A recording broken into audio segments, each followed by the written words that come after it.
things. All right, so good evening, everyone, and special greetings to Anton Kistol, our presenter today. We are pleased to host you today at our special event.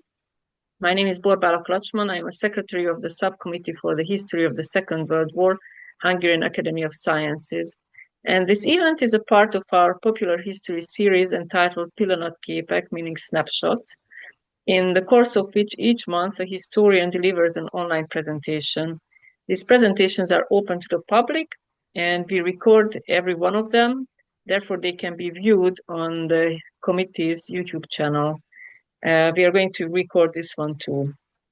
And today our presenter will be Anton Kistol and the moderator is Tamás Stark, chair of the committee. And Tamás, I think the floor is yours. Thank you very much for the introduction. And so I would like to greet everybody.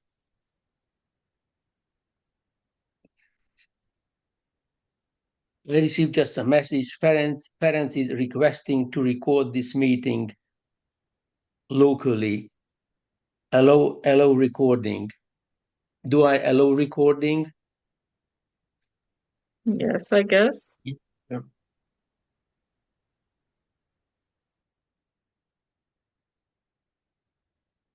Yes.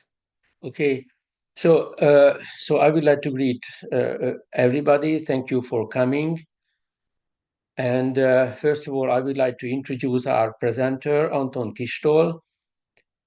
He is a research fellow at Dnipropetrovsk National History Museum. At the same time, he is a master's student at Oz-Honkar Dnipro National University. He is studying history at the Faculty of History. And I also have to mention that he is one of the editor of a journal. The name of the journal is Modern Studies of German History, and this journal accepts manuscripts in Ukrainian, German, and in English languages. And this German is published by the Dnipro National University. And what I would like to say only some sentences how we met each other. In April, we met in Kamenets-Podolsky, where we participated in an international conference on the history of Jewish communities in East Central Europe before the Holocaust. And in the intervals of the conference and after the conference, we had great discussions on the war, on the Ukrainian situation, on Hungarian history and on the Ukrainian history. And Anton showed great interest towards Hungarian research work and towards the activity of our subcommittee. And finally, we decided to invite him to give a presentation in this series of presentations named Pillanatképek, in English, The Moment of History. And finally, I would like to underline about the importance of this meeting, of this event today, that it is not only soldiers, civilians, and material goods that become victims of the war. Relationship between scholars also becomes victim of this current war. And this is the time when we need to do our best to build and to strengthen relationship between Ukrainian and Hungarian colleagues, and we must bridge the gap between our countries caused by the Hungarian government, I think. So this is a special event, and so the floor is yours, Anton. And just finally, I would like to mention the title of your paper. It is Regaining Memory the evolution of Second World War commemoration in Ukraine between 1991 and 2004 and 2014. So the floor is yours, and you have about 30, maximum 35 minutes. Okay, thank you so much, Thomas, and dear committee for inviting me. This is an honor, to speak in front of your audience and speak of Hungarian scholars. Yeah, and I do believe that we need to be building bridges between our scholar circles. And yeah, the topic we're going to speak about today is very important. It's crucial to understanding what has been going on in Ukraine for the past decade and how it actually, what led to the events which are happening right now in Ukraine, what actually happened in Donbass, and what was going on in the minds of Ukrainians. So it is all not everything, but the major problem was the Second World War and how we spoke about it in Ukraine for decades when Ukraine was a part of the Soviet Union. So you can see on the slide that there's two flags, the Ukrainian national flag, and next to it is the so-called unofficial flag of Ukraine, the red and black, which is the symbol of Ukrainian nationalists. It was used in 1930s and 1950s by the Ukrainian armed rebellions who were resisting the first Germans, then Soviets. They were fighting in the in the Western Ukraine, and then later it was adopted by Ukrainian immigrants and Canada and the United States and so on. And then later, after years, after decades of demonization, it came back to it got very popularized, because it was very it is up to date. It's actual in the course of events which is happening right now related to the Russian invasion of Ukraine, beginning 2014. And then on the right you can see the city line, the border which features a veteran of Ukrainian rebellion army and a veteran of the Red Army shaking hands together, and it says the victories over Nazism. And the 8th of May is the day of memory and reconciliation. For some of you who don't know, May the 9th was the main holiday for probably since 1965 in the Soviet Union, and later from the 19th in Russia and in most post-Soviet countries, including Ukraine. And then later, since starting 2015, Ukraine shifted to commemorating memory on May 8th. So let's actually go into details on this, and let's see why such transformation happens and why two former enemies are shaking hands together. So what changed? So here's the map of Ukraine, it's just for you to understand the context. This is the map of Ukrainian Soviet Socialist Republic as of 1954, and here we can see the parts. We can see the stages in which the current boundaries of Ukraine were formed. So we can see that before 1939, the western part of Ukraine was part of Poland. Some parts of Ukraine were a part of, we can see that some parts were in Czechoslovakia, and also Bukovina, which is current Chernivtsi Oblast, was part of Romania. But mainly the Western Ukraine was under Polish rule. And for centuries, since the third partition of Polish Commonwealth in 1795, Ukrainians were split by River Bruch in the west. And so while the bigger part of Ukraine, which is also called the greater part of Ukraine, the greater Ukraine was under Russian control, in the western part of Ukraine, it was under Polish and under Polish control, and the Ukrainians who lived there were subject to Polonization. They were subject to so-called Akcja Sanacja, which is sanation, which was a political action initiated by the Pilsudski government, which was aimed at suppressing Ukrainian national movements. And that in its turn led to creation of Organization of Ukrainian Nationalists in 1929. So speaking briefly about this organization, it's very controversial. I mean, it used to be controversial in the past. Uh, because some researchers attribute its ideology to such as Grzegorz Rosoliński, for example. So he attributes their ideology to rather far-right fascism.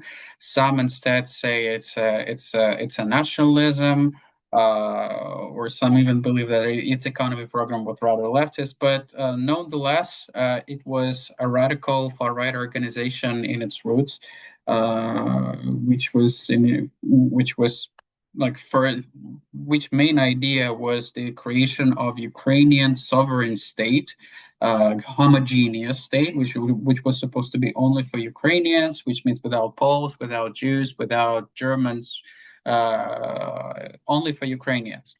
And this organization was quite powerful for its time, especially in the 1930s. It was secretive. They were underground, and they carried out a couple of terrorist attacks.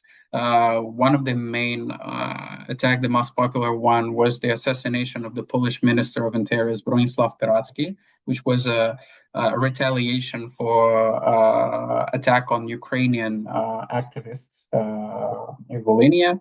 And the mastermind of this operation was Stepan Bandera, who was after 1939 he was the leader of the movement, and who later became heavily associated with the Organization of Ukrainian Nationalists and Ukrainian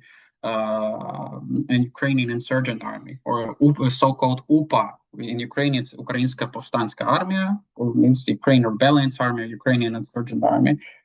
Ukrainian Insurgent Army appeared during this after the beginning of the Second World War. Mistakenly, it is directly associated with OUN. So some people just put an equal sign between OUN and UPA, but in fact, it's a military branch of the organization, but they were somehow separate. Because Stepan Bandera was not in Ukraine at the time. He was not planning, and he was not commanding the army. It was commanded by Roman Shukhevich. And so, what is wrong about, or actually not what is wrong, but why? What predecesses the allegations of the Ukrainian nationalists and all these claims that they were fascists and they were collaborators? On June 30th, 1941, when Lviv was already occupied by Wehrmacht and General Governorate of Poland was already created, Ukrainian nationalists, independently from Germans, without letting them know, they proclaimed a Ukrainian sovereign state. Which was, again, not agreed with the occupation forces. Nobody gave green light to it. And it only existed for 10 days. And then after 10 days, the Germans initiated repressions against Ukrainian nationalists. And that's when the leader of the movement, Stepan Bandera, was arrested and put into concentration camp Sachsenhausen. And he was kept there until the end of the war, until 1945. But despite this fact, this short-term cooperation of Ukrainian nationalists with Germans, we can even call this collaboration or cooperation, that allowed the Soviet propaganda to label them as German collaborators, as German puppets, as genociders, and also and I mean, they couldn't even be called collaborators by Soviets because they were not citizens of the Soviet Union. But they were parasiting on this little fact, and they were not telling all the details to the public. So here we can see a couple of the caricatures from OUN propaganda. On the first one, where we can see that a Ukrainian rebellion with a rifle, and on the bayonet we can see there's Hitler and Stalin, and the text reads, "What are Ukrainian rebellions fighting for?" It says, "Not for Stalin, not for Suvorov, not for Hitler. We're fighting for independent Ukraine." And on the right picture, we can see one of the popular poster of Ukrainian nationalists. if you look at the top of the building where you can see the Soviet coat of arms, there's a text which says the USSR is a prison of the peoples. And there's Ukraine, and then on the windows we can also see the names of the countries: Ukraine, Latvia, Armenia, Azerbaijan, Georgia. So at some point, Ukrainian nationalists changed their ideology from being very uh, from being very far right ultra nationalist to being actually more focused on liberation, not only Ukraine but all other Soviet peoples, because they believed that it was for the good of everyone. And that's just how their Ukrainian nationalists and Ukrainian insurgents were portrayed by the Soviet propaganda. So after 1945, everything related to Ukrainians, everything related to the ideas of independent Ukraine or even Ukrainian language, Ukrainian symbols, yellow and blue colors, not to mention black and red and black. It all became heavily associated and labeled as collaborators and German puppetism. So it was a deeply offensive, deeply uh, negative picture. Yeah. So, for example, on this on the first picture, we can see that there's a Ukrainian rebellion who's standing with the Ukrainian national symbol trident. It says OUNUPA, but this person is clearly dressed in German uniform. And then we can also see Ukrainian, like pop Ukrainian clowns. I can't even say it in other words how they are marching, and it says Heil, long live unser, or our father Rosenberg, which again didn't have anything to do with the reality. And also in the 1960s, they were also labeling all Ukrainian immigrants in Canada and the United States who were mostly nationalists. They were also ridiculing them. Yeah, it is worth mentioning that aside from UPA, there were also collaborate. There were also real German collaborators from Ukrainian side. There were SS Galician, which was a formation of inside SS Wehrmacht, and it indeed was a national formation of Ukrainians, but it didn't have anything to do with the Ukrainian with the Ukrainian insurgent armies. So they were independent. But in the Soviet propaganda, it decided to mix everything up together just to confuse people, so they didn't make difference. If you're a Ukrainian nationalist, you're outright fascist, Nazist, betrayer, traitor, and genocider. Because again, they were also heavily charged with genocide of Jews, genocide of Poles, Russians, and everybody else. And in most cases, such allegations were faked. But I'm not saying that there were not such. But in 1960, in 1960s, 70s, 80s, so such were faked. And so, what actually was happening after the independence of Ukraine? In the Soviet historiography, and later in Russia and Ukraine and most post-Soviet countries, the World War II is called the Great Patriotic War. In Russian, Великая Отечественная война.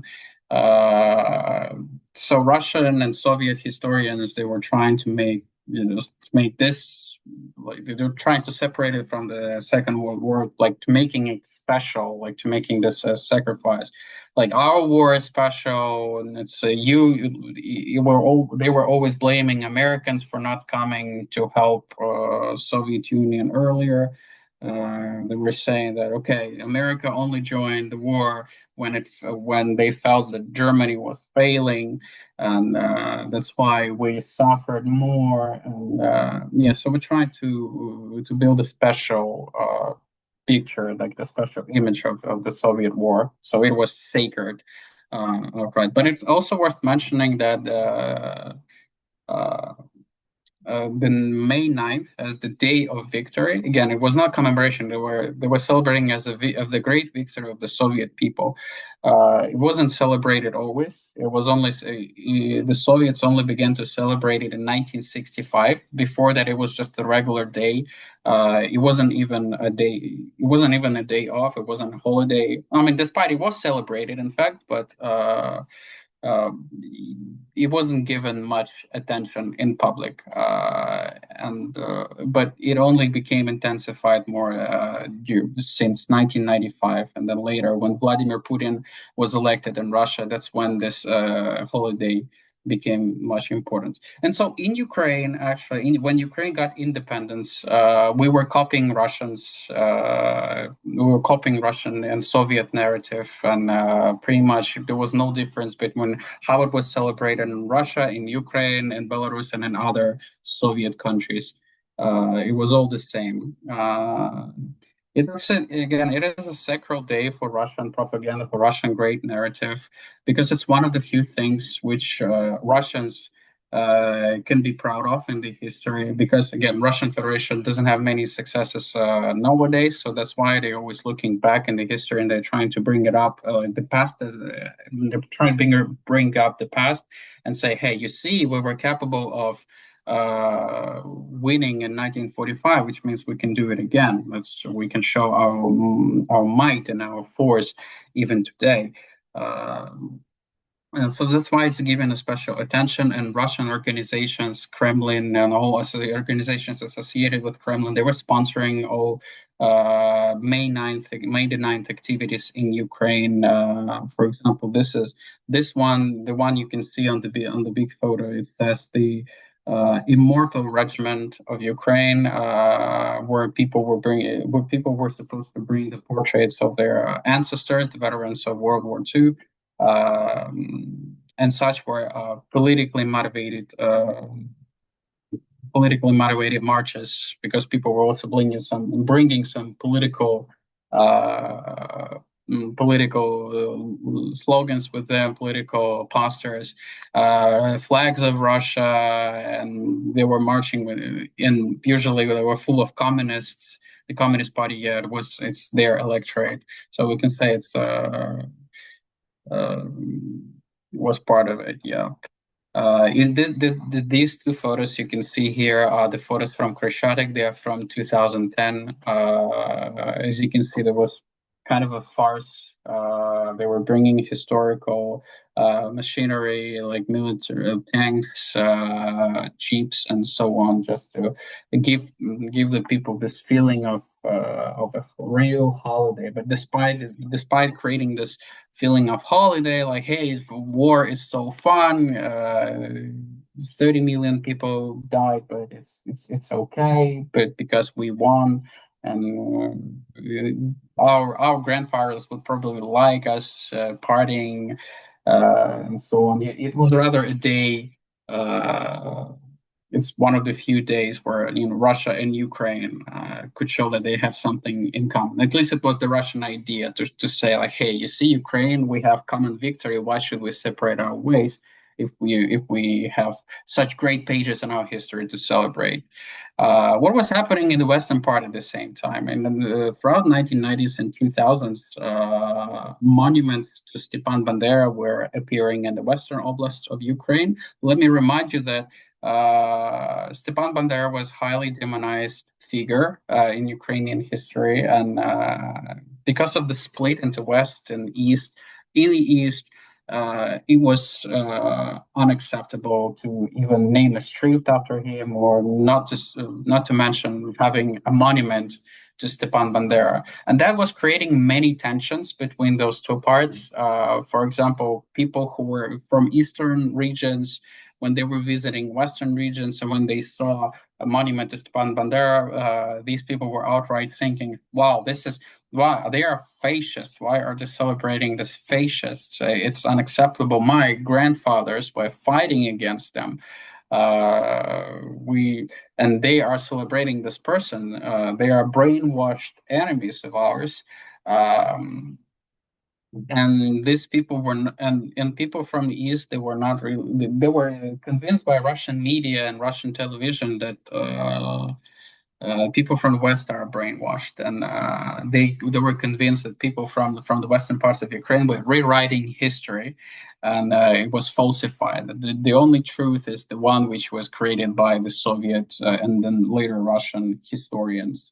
But everything began to change with Viktor Yushchenko, the third president of Ukraine. He was actually the first one who was not afraid to bring up the importance of creating the one national narrative of how we should approach the Second World War memory, and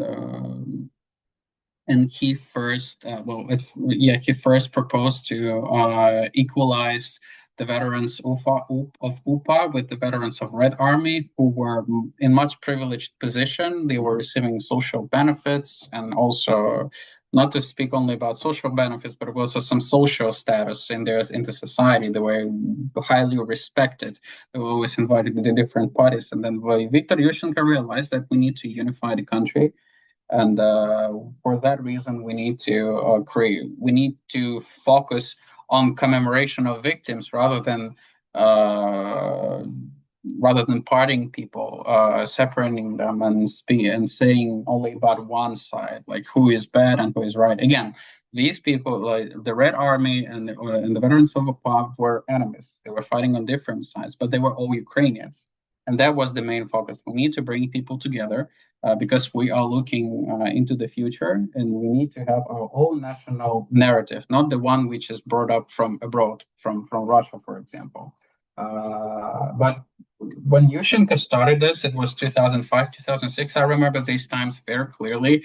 And we had Russian television in our home because my grandmother is Russian and she only trusted Russian television. I remember these Russian TV programs saying that Viktor Yushchenko was a bandit, Viktor Yushchenko was bought by America, Viktor Yushchenko is the one trying to divide Russians and Ukrainians. He's the one who's trying to rewrite the history. And he then lost the next elections in 2009. Although right now we see that he was not a bad president, he was actually a good economist, not only a politician, but he he began this story. And then this is how World War II was celebrated in my city, the city of Dnipro. So I just need to remind you that I'm from the eastern part of Ukraine, the one which speaks Russian language. And this is how it was celebrated when I was around 12 or 13. And I remember these times very clearly. And so you can see that this event was politicized heavily.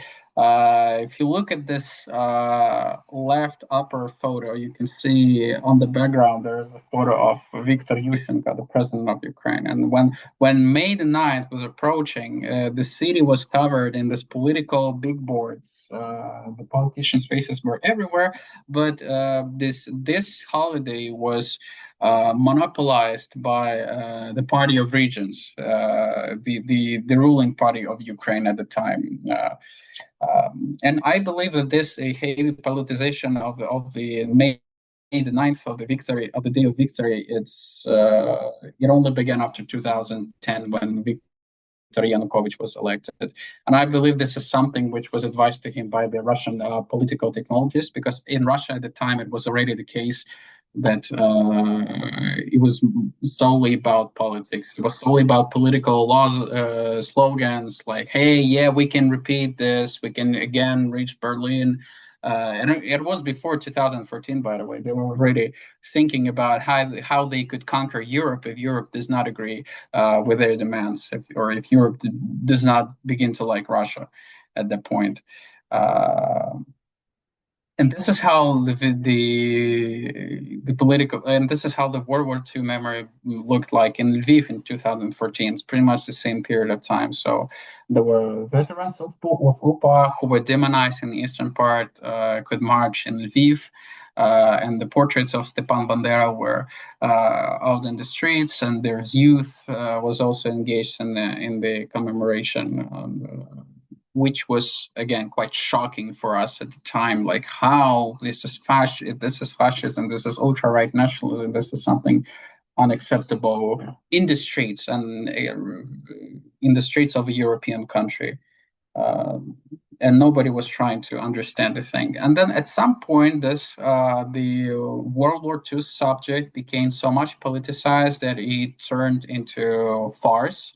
As I said, the Victory Day was monopolized by the Party of Regions, uh, and it reached a level of absurdity that on the right photo you can see people wearing a poster. It says the Delphinarium is against fascism, and these sold people who were clearly purchased. They were clearly paid to come to this event, and they didn't come there by their own will. They are probably workers of the public sphere. They are wearing the slogan of "Fascism will not pass." It could be either the Victory Day. It could be just a political rally. But the fact is, the subject of growing fascism in Ukraine was always on top of the agenda. It was one of the cards of the Party of Regions of how they were winning the Russian-speaking electorate in eastern parts of Ukraine and also in some central parts, because the subject of World War II was a stigma, and even in the Soviet times, it wasn't given that much attention. But since the 19th, since Vladimir Putin became the president of Russia, it was one of the most important holidays in Russia, because it's the only thing that in the past which they can connect to their reality. That's they can, for example, come and say, hey, look, we have great victory together. So why we have arguments? Let's unite. Let's unite into one country together. We shouldn't be seeking other ways. Let's stick to Russia. And that's the subject which I spoke earlier, which I brought up earlier. It's the Immortal Regiment, which in this movement, this flash mob, it still exists in many countries. It's been organized by Russian the organizations affiliated to Kremlin in many countries, not only in post-Soviet countries, but everywhere, wherever the Russian diaspora exists. Which actually started as a good initiative by a journalist from Tomsk. It later became proprietized by Kremlin political technologists, and then later it became exported into other countries. And also, of course, it existed in Ukraine. But again, it was an absurdity. It was a farce, because you can see on the top photo that after the end of such marchings, of the marches on May 9th, the portraits of the veterans were just thrown away, because they were printed only for one. They were only one use. They were printed specifically for one action. Nobody needed them. So those were not real. So they were not carried by the real offsprings of the veterans. They were only carried by random people who were paid to carry them. And again, such events were full of flags. Usually, were only pro-Russian people were engaged in the actions. And so things took a different angle in 2014, when the Russian invasion, like first Russian annexation of Crimea and then Russian invasion in Donbass began. You can see that this one, the red and yellow ribbon, it's called the St. George's ribbon, or simple George's ribbon.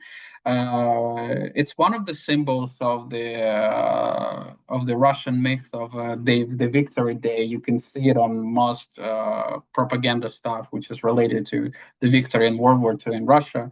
But it was used by separatists, by Russia-backed insurgent forces, and also Russian military monopolized the symbol. And so it became a symbol of hate in Ukraine. It was forbidden. So this symbol was compromised, and it could no longer be used in the commemoration of the World War II. And same, the whole idea of celebration of victory was compromised by the fact that Russians attacked Ukraine, even though years before they pledged that they would never attack Ukrainians. This is impossible. We are brotherly nations. It's simply It is somehow it's instigations of Americans. Who could even think of that? It's impossible. Blah blah blah. So yeah, this idea of World War II of the May the 9th as the victory day of the great Soviet people, it collapsed one day, and then we needed a new narrative from which we'll be speaking about World War II, and that's when in 2014 the Ukrainian Institute of National Memory proposed, and then later adapted by the government narrative that we would be focusing our view and our attitude on the commemoration of the victims and not celebration of victory, because there was no victory for us as Ukrainians, as the country. It was the victory of Stalin, it was the victory of the communists, but it wasn't the victory of the people who later, after the end of the war, they went to concentration camps in Siberia. Those who were fighting for Ukraine, or actually on both sides, either on the Red Army side or on the UPA side, they all went. Some of them, or most of them, went to concentration camps on different allegations. Yeah, so that's why we adopted this "never again" motto. That we don't want the repetition of the war. We are a peaceful nation. We only want peace, and we want to recognize and remember each victim of this war, regardless of their political views and stance at the time. This photo is from 2015, and it's quite remarkable. You can see there's the Sotnik, or major of Ukrainian Insurgent Army, Miroslav Simchits, sitting next to the Colonel Ivan Zaluzhny, a veteran of the Red Army. Ivan Zaluzhny, grandson, had died in Donbass before this photo was taken. These veterans are sitting together and they later shake hands. So it's quite a remarkable photo for Ukrainian history and for World War II commemoration tradition in Ukraine, because it signified a new page in our history, that we are now seeking bridges. We're seeking the things which could unify us instead of dividing us, instead of saying that one party is right and then another party is wrong. So let's summarize that for decades, the Soviets were demonizing the national forces of the World War II, and non-Soviets were, and the not-Soviets were shown, not Soviet Ukraine was shown as genociders and collaborators, never as victims. They were not bringing up to the light. Then following the 1991, the Soviet tradition of celebration of the great victories was dominating in this society, was later supported and financed by Russia because it was fully in their interest to keep Ukraine in the Russian orbit. Then during the rule of the President Yanukovych, was later overthrown in 2014 Maidan.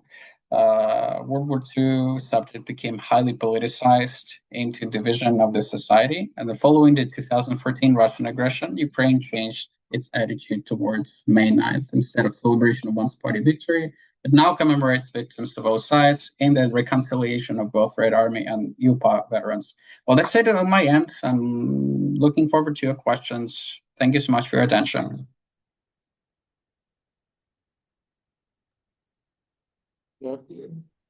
Thank you very much for the presentation, which showed us a world we do not really know, because Ukraine is one of our neighborhood countries, but actually we hardly have any information on what is going on, what happened there after the independence, and so we have very limited information how Second World War is studied and discussed. So your presentation was a great contribution to our understanding what happened in Ukraine and what is happening now, or what has been happening after the independence. Just one more sentence, because when I introduced you, I forgot to mention that you served in the army. Actually, you served in the border guards between 2021 and 2024, and you were dismissed in the rank of a sergeant. Yeah. But so the floor is open for the uh, participants, for the audience, and so we are looking for the remarks, comments, questions.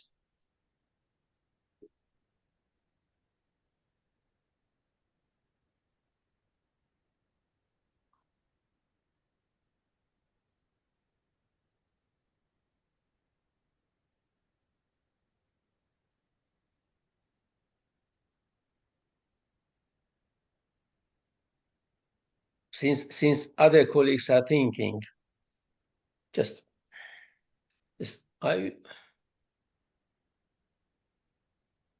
would like to ask that could it happen in Kiev, that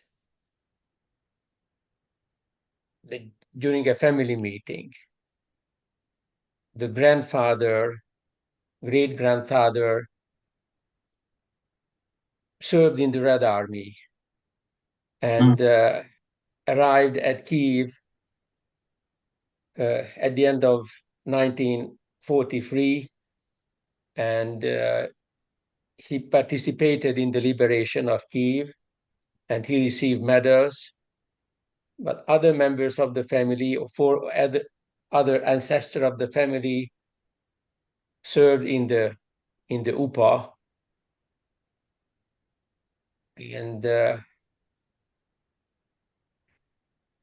he was suppressed after the Second World War, and so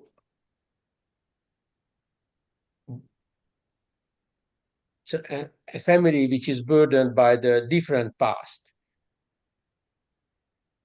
So Yeah. how does it work? Or do you know such kind of event when family members and ancestors of family members had very different past, and now the family have to digest this very different past? How is it going on? Yeah, thank you for this question. There were quite a few instances where representatives of one Ukrainian family were fighting on both sides between two empires, and it could be that one relative was fighting in Ukrainian insurgents army while the other ones were mobilized into the Red Army, and they had to fight against each other. Then we also know the cases when the Red Army soldiers were deserting and then joining the Red Army, and vice versa.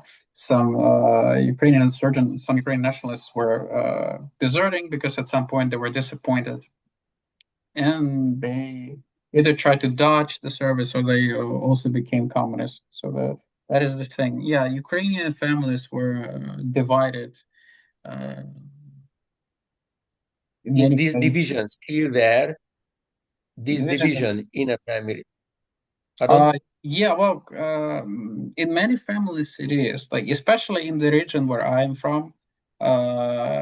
So the eastern Ukraine is an industrial, it's economically developed region.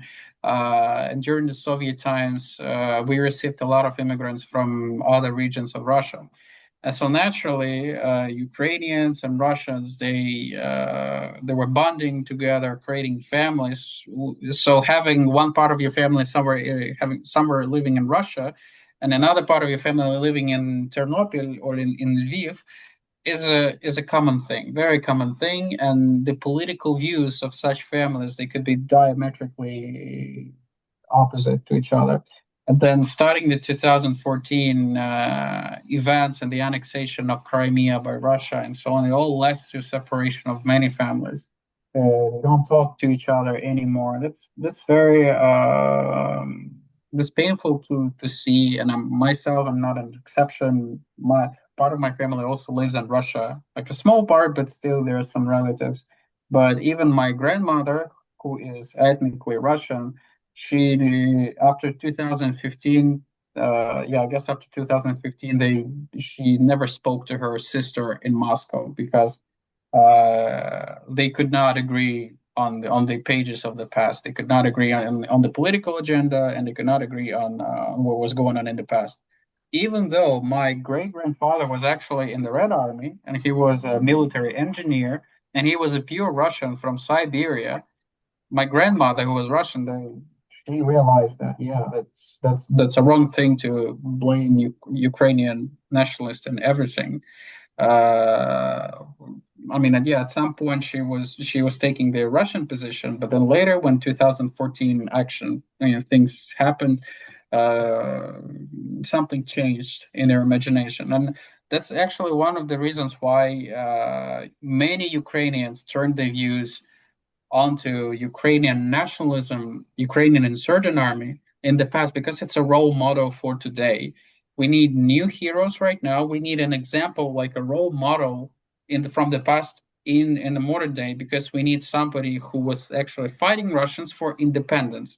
So right now we even associate the armed forces of Ukraine with the Ukrainian insurgents army because we feel bonded. We feel like we're doing the same thing. We are fighting for our sovereignty and independence with the same forces. Yeah, the only difference is that Germans are on our side right now. But yeah, that's the only that's the closest role model in the past that we can find and attach to today's events. But yeah, going back to your question about the separation of Ukrainian families, it was quite a common thing that one relative was in NKVD, that's the political police in the Soviet Union, and another one was in the Ukrainian nationalist underground. Thank you. Anyway, you will be the role model for the future generation. Just a Well, minor well, remark.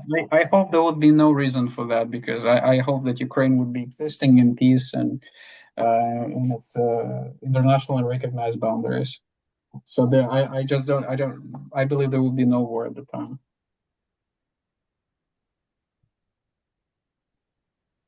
Please, I have other a questions question. from. I Mm-hmm. have a question. I think I'm going to address the elephant in the room. How does collaboration during the Holocaust fit into these narratives? Mm-hmm. Collaboration with the Germans Yes. or the Soviets. No, Uh, with the Germans during the Holocaust, I mean. During the Holocaust, yeah. So there were some pages some dark pages. So in the Ukrainian nationalism, Ukrainian insurgents army, which are still discussed today. One part of that is the Volhynia massacre, which took place in 1943, when Ukrainian nationalists took part. They took part in the. Well, actually, they organized the. Assassination of Poles in the Volhynia region, and many thousands of Polish people were killed just because of their descent, and they were killed by Ukrainian insurgents. But it's just a tragedy episode, and then we need to take into account the fact that there were many tensions between Ukrainians and Poles in the 20th century, and it was all based on the fact that Ukraine was part of the Ukrainian indigenous lands were part of Poland, and then Polish government wanted to Polonize these Ukrainians. They provided quite chauvinistic policy towards them, and it was a sort of retaliation, which is in no case is a justification for the actions. It's a tragedy which needs to be studied, needs to be spoken about. But and also, yeah, there were some anti-Jewish actions, but they were not en masse. Because again, we're speaking about the guerrilla military organization, which was not which military discipline. Well, let's say it's an object for discussion. But usually, such narratives are brought up by interested parties and by involved parties. In most cases, it's Russian propagandists. It is in their interest, for example, to seed hate between us and Poles right now. And also it's in some again, it's a very political question because in Poland, for example, when elections are approaching, parliamentary elections or presidential elections are approaching, politicians most of the time they bring up this question of OUNUPA. They're thinking like it's probably the most important task right now to discuss, and then if we look up at who is supporting this political parties, then we can see that they are leaning towards pro Kremlin ideas and so on. I mean, that's definitely a tragedy. It needs to be discussed, but it doesn't mean that we need to seek enemies in the past, and we don't need to seek enemies between Poles, Ukrainians, or Hungarians because it's the past. It's already happened. We need to talk about it because we don't want it to repeat, but it doesn't mean we need to be digging into this. So, but Soviets, they just wanted to mix up everything. They wanted to mix up those Ukrainians who were serving in Wehrmacht, those Ukrainians who were serving in UPA, those Ukrainians who were serving in other military formations. And they wanted to create this collective symbol of a Ukrainian nationalist as some Stone Age man who is a racist, who is a chauvinist, who is stupid, who is angry, mad, speaking only Ukrainian and hating all other nations but themselves. So that's probably where this collaboration narrative falls under. They believe that because there was this short period in 1941 when Ukrainians proclaimed the Ukrainian state in Lviv, which which again only lasted 10 days, and then they all were arrested because Germans never endorsed the creation of independent Ukraine. The Germans were actually living in Ukraine as their colony. Then later they created the Reichskommissariat Ukraine, which status was similar to that of British India. So they were only taking resources from it, and they even forbade the creation of higher institutions, like higher education institutions, museums, and so on, because they said Slavs don't need culture, Slavs don't need education. I mean, they only need enough to be able to work for a German military machine. But and Ukrainian nationalists, that's why they were against such ideas. But so the Soviets, it wasn't their interest to keep demonizing Ukrainian nationalists because I mean, it would be clearly in interest of any empire to demonize its enemies, its separatists, those ones who want to break away from them. I think that Boris was thinking on a Ukrainian police, who accompanied Jews to the killing sites that happened in Kameniec-Podolsky, and it happened in other cities, and another subject is that after the arrival of the German army in some cities, for example in Lviv, there were pogroms against local Jews. And yes, so that's, I think that was I think that was the core of the question, I think. Oh, okay. So again, that was police, the Polizei, so-called. Yes. Those were the formations which were created by German administration, not the Ukrainian insurgent army. So that's why we need to make difference between organization of Ukrainian nationalists and Ukrainian insurgent army and all those auxiliary police, which was run by German either civil or military administration. Yes, some police, some polizei, some collaborators, they could share the ideas of Ukrainian nationalism, but it doesn't mean that they were affiliated with UPA or UNUPA. So the not so let's say not every Ukrainian nationalist is a collaborator, but many of them were, of course. Many of them were in German in the German bodies, the police and so on, the Polizei, which was run by German administration, because they sought to like they hated the Soviet Union, and they hated Jews as well because anti-Jewry sentiment was quite common in the first half of the 20th century. I guess it's no secret.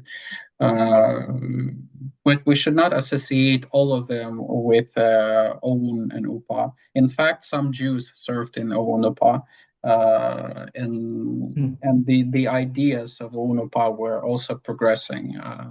It is true that in 1930s the ideology was extremely ultra right, far right, and they were standing on the grounds of a pure race, like homogeneous Ukrainian state.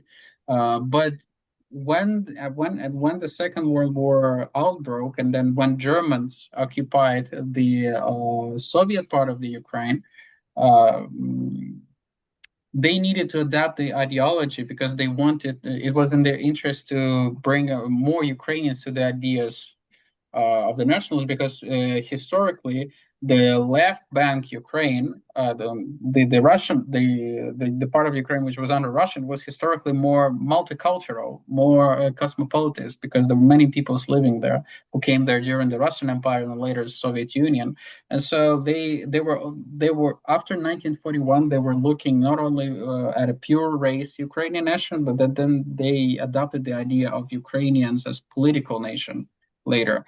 So yeah, that's why we Excuse me, shouldn't.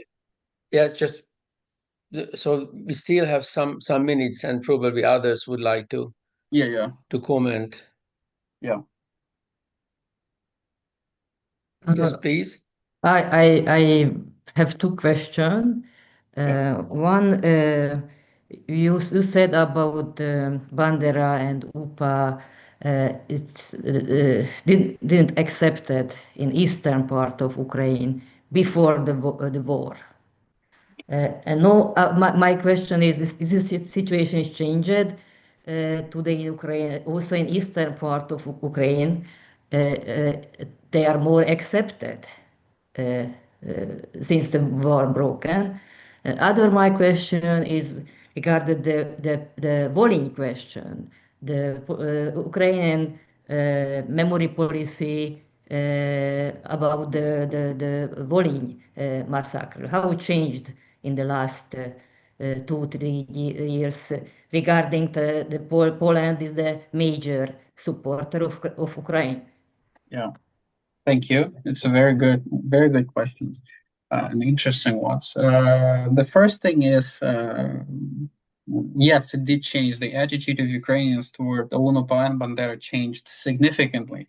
And I can speak from my experience that in my very city of Dnipro, right now there is the street of Stepan Bandera.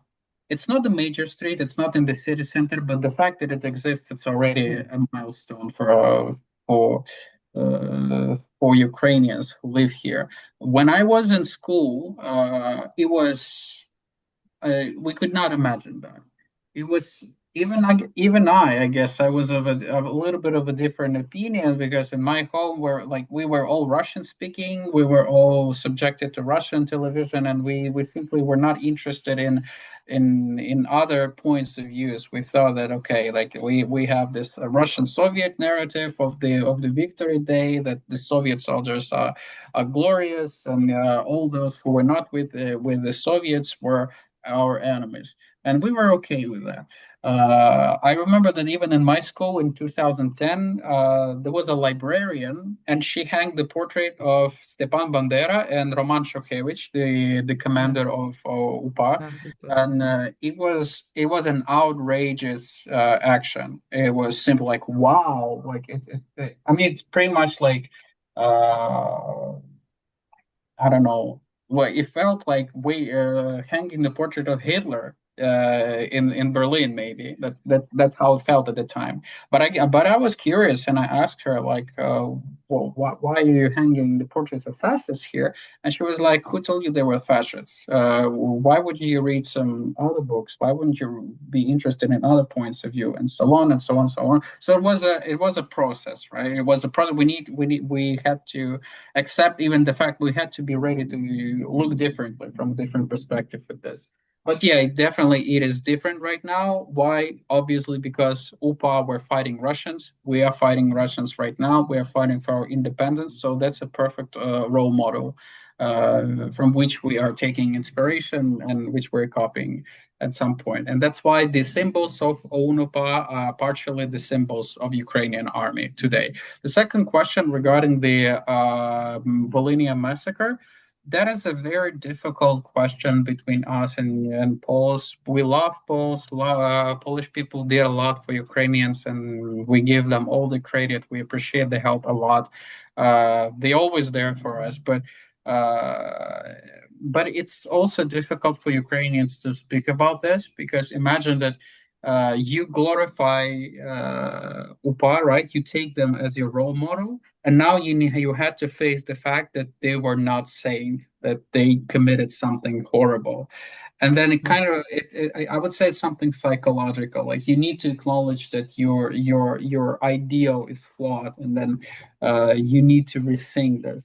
I think it's a matter of maturity of us as a nation that we need to face it. Like, yeah, it happened. It's a very bad. It's a horrible tragedy, but it doesn't mean that we need to deny UPA or UNUPA for only for this, because apart from this tragedy, they were significant. Like they changed the course of Ukrainian history. And let's be honest, if it wasn't for the ideas of UNUPA and if it wasn't for their role models, probably the Voivodstvo Podkarpatskie in Poland would already have borders with Russian Federation, not with Lviv region.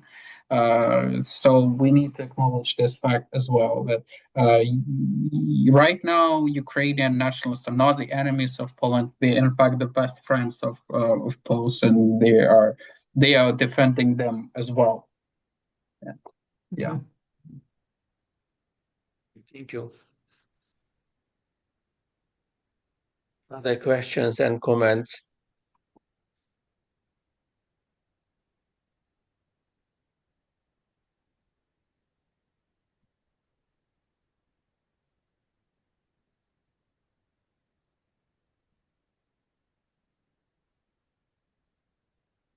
Okay, if there are no questions, I would like to thank you for the presentation, and I would like to thank the contribution of the participants.